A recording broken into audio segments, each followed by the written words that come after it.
मावळमधल्या इंद्रायणी नदीवरील पूल कोसळला, 20 ते 25 पर्यटक वाहून गेले.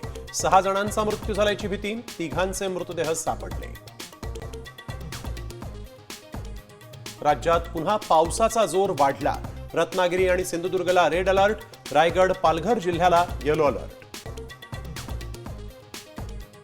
केदारनाथ हेलिकॉप्टर दुर्घटनेत 7 जणांचा मृत्यू, यवतमाळमधल्या 3घांचा समावेश, पती पत्नी आणि 2 वर्षांच्या चिमुरडीचा अंत. मुंबई महापालिकेवर एकहाती भगवा फडकवण्यासाठी जोमानं कामाला लागा. शिवसेनेनं करून दाखवलं, सरकारनं घालून दाखवलं.